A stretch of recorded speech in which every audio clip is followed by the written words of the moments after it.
Welcome to the fourth lecture on stochastic processes.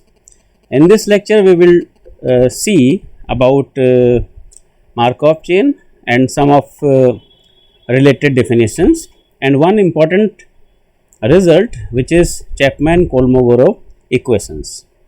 So, recall from our previous lectures that a Markov property means that the future values of a process is independent of the past history and only depends on the current value. Any process satisfying the Markov property is a Markov process, and the term Markov chain refers to the Markov process in discrete time and discrete state space. So, one example of Markov chain is no claim discount model, which we have discussed in one of my lecture. So,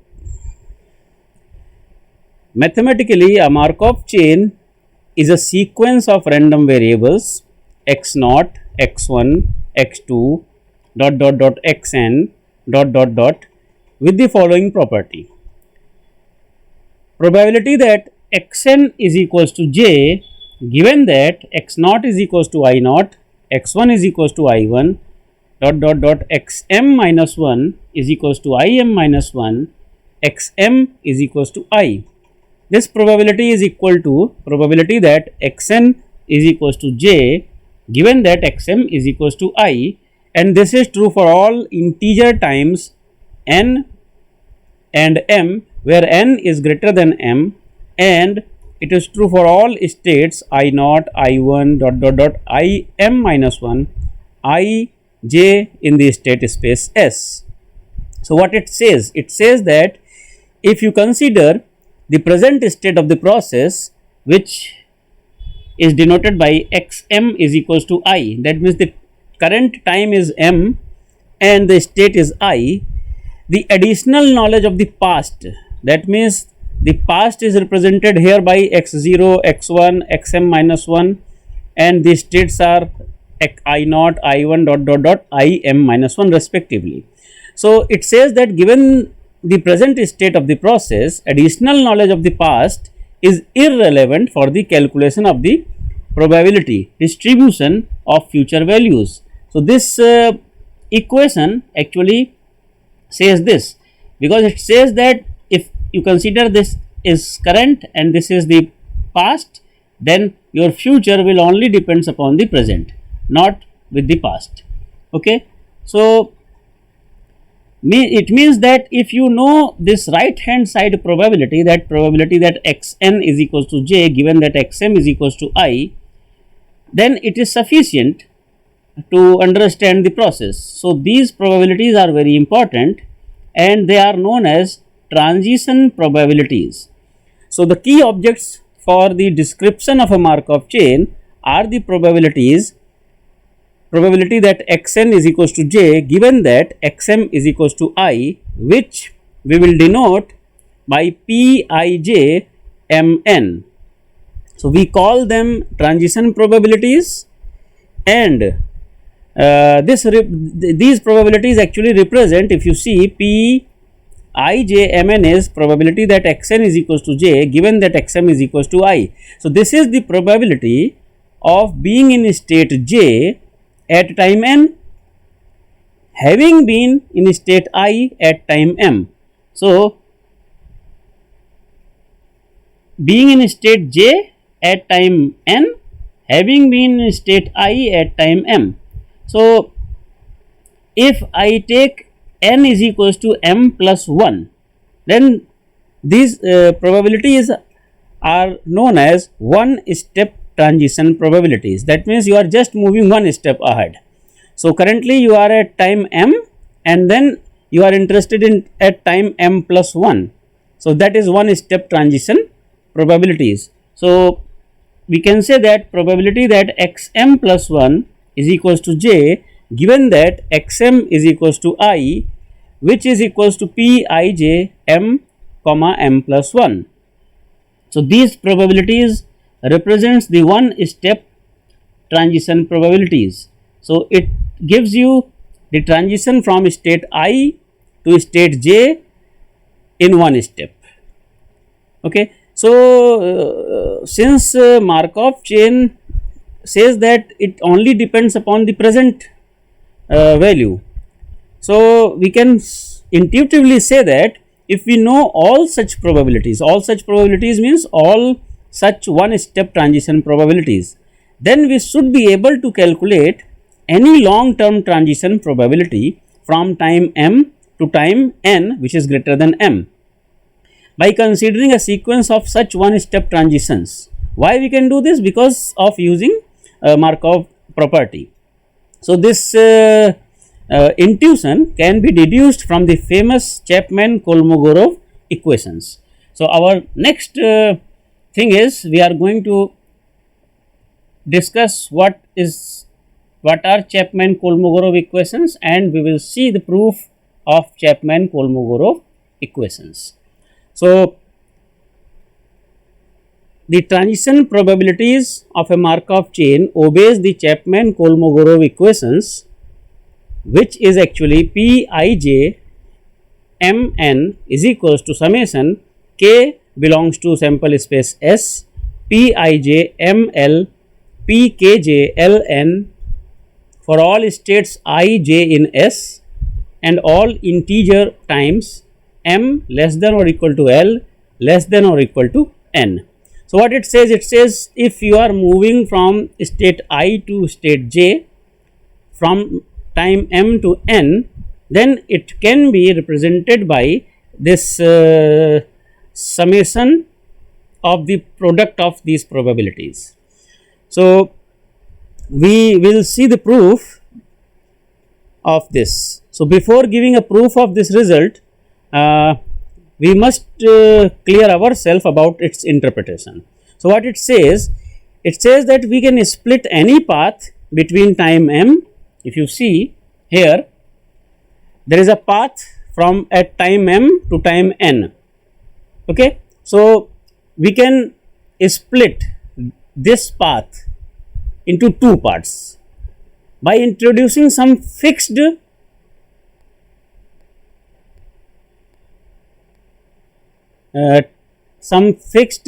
time L in between. Okay. So, now if at time m you are at state I and at time n you are state at j, and now we are splitting this path between into two parts, and we assume that at time L you are at state k. Okay. Then if you want to find the probability of this Pijmn, so we want to split this probability into product of these two probabilities. That means probability from I to k from time m to L, which is written here, and then probability from k to j from time L to n, which is represented here. So, this says that you can split this probability into sum of the products of these probabilities. So, we will see the proof, formal proof of this here.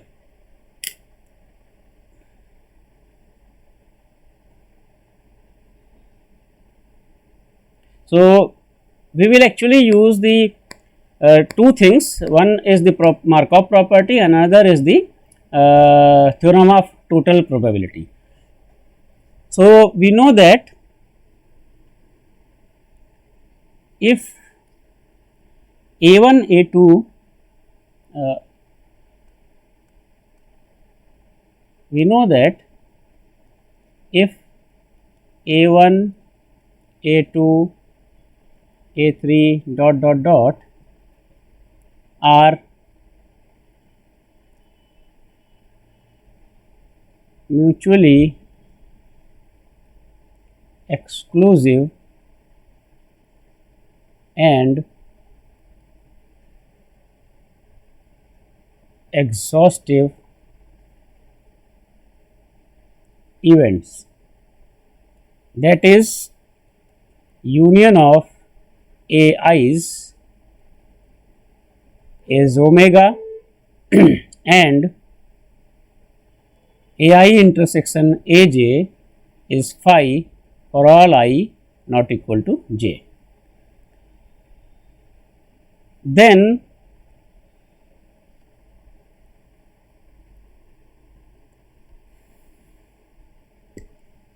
for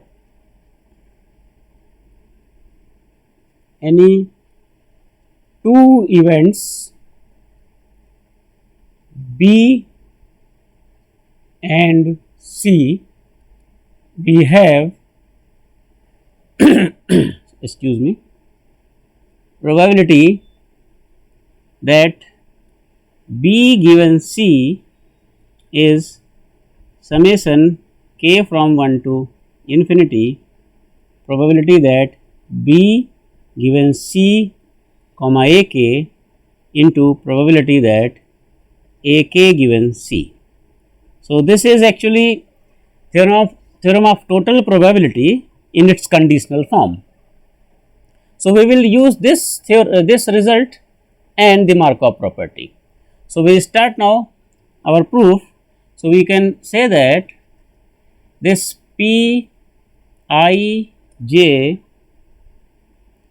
and M n.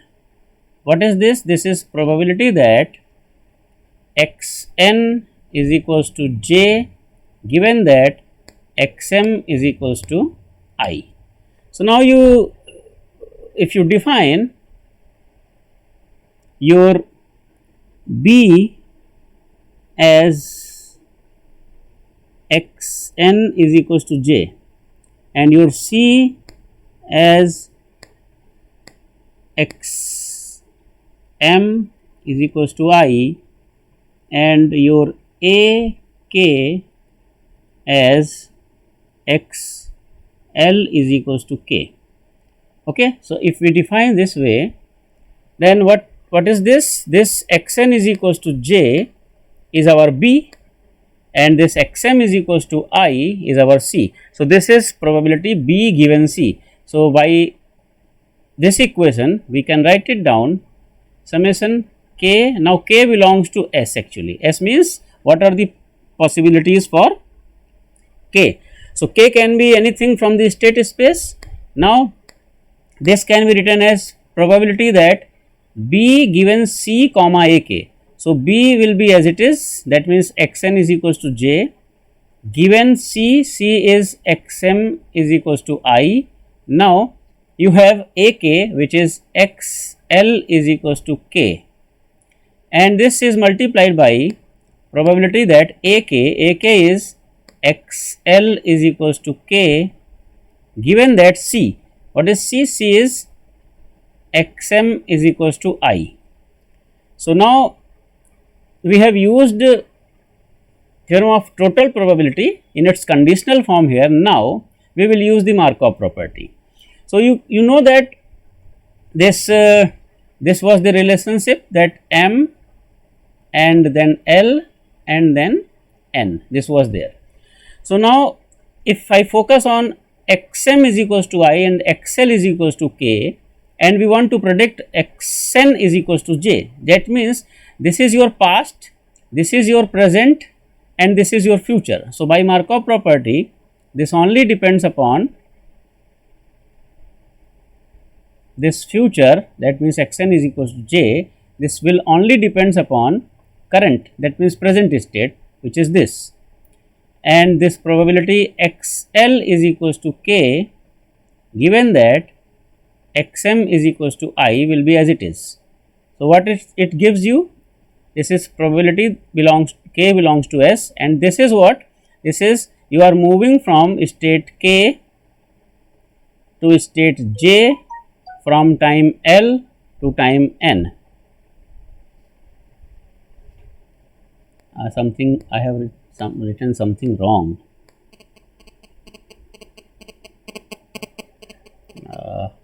Okay, it's okay. Then probability, this is you are moving from I to L, from M to L. This is I to k. So just write it down here, p I k m l multiply by p k j l n. That means I have just rearranged these two numbers. Okay. So now you have the Chapman-Kolmogorov equations, which says that p I j m n is same as probability that k belongs to S, p I k m l and p k j l n. So this was the proof of Chapman-Kolmogorov equations, which uses the Markov property and theorem of total probability. So here we are using Markov property. So here we are using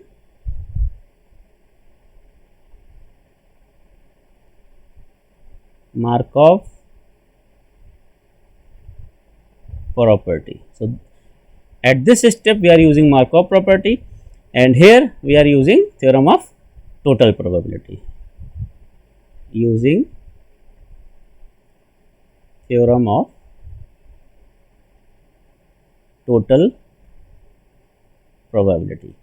So proof is very straightforward. You are just using these two results and you have this equation. So these equations are very important because it will give you all the details about the Markov process.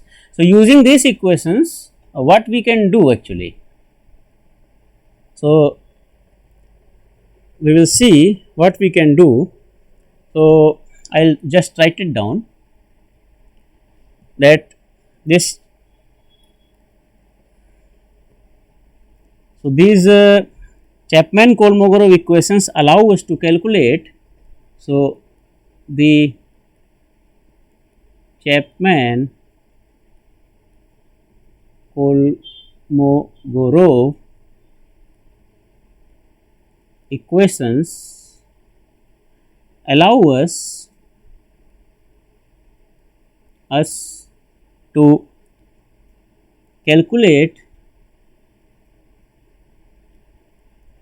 general transition probabilities, general transition probabilities in terms of one step transition probabilities, in terms of one step transition probabilities. That means p I j n n plus 1. So using this these Kolmogorov equations, we can find out this. How we can find out this? For example, if we wish to calculate the two step transition probability, okay. For example, if you want to calculate p I j from n to n plus 2, two step transition probability. That means at time n you are at state I, and at time n plus 2 you want to be at state j. So in between there will be time n plus 1. So what Chapman-Kolmogorov equation says that, for example, you are at state k at time n plus 1. So this k can be anything from the sample space. Now you move from I to k in one step, n to n plus 1. Then you move from k to j in next one step, n from n plus 1 to n plus 2. So these are one step transition probabilities, and using these one step transition probabilities, you are getting two step transition probabilities. Now if you want to find three step transition probabilities, you can use these two step transition probabilities with one step transition probabilities, and so on. So we can say that using Chapman-Kolmogorov equations and one step transition probabilities, we can find out other probabilities. So can we find out everything using these two? So, if you know the initial distribution also, that means what was the initial conditions, then you can find everything about the Markov process. So, we can say that hence the distribution of Markov, hence the distribution of a Markov chain is fully determined,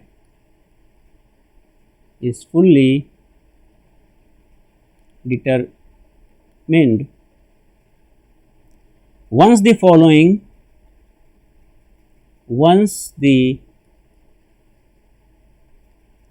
following are specified. What are those things? Number one is the one step transition probabilities. The one step transition probabilities. So, you know these things, one step transition probabilities. Second thing is the initial distribution, the initial probability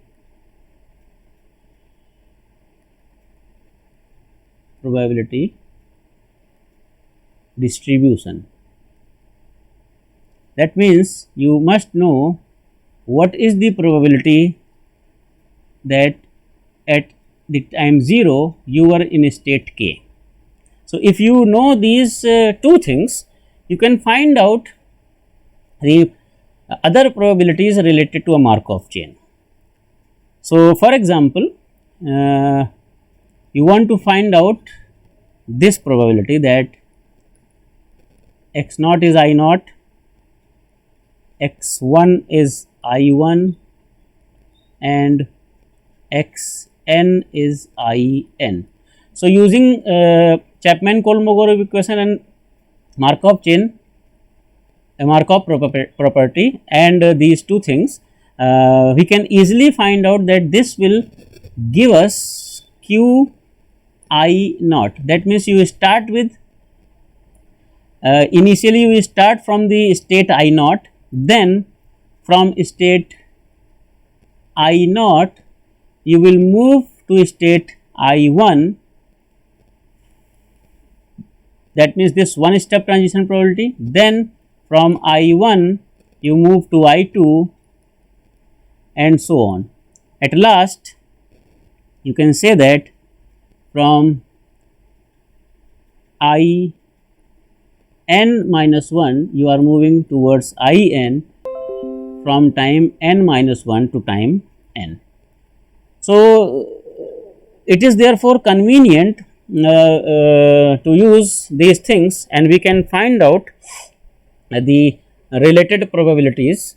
So, we will see examples in next lecture. So, I just quickly revise what I have discussed in this lecture. I have just recalled the definition of Markov chain and then I have defined what is the meaning of transition probabilities and one step transition probabilities, and then using one step transition probabilities, how can we find other probabilities with the help of Chapman-Kolmogorov equations. So, we have given the Chapman-Kolmogorov equations and proof of that in this lecture. So, I hope this will help you to understand the basics of Markov chain. We will see other things in next lecture. Thank you.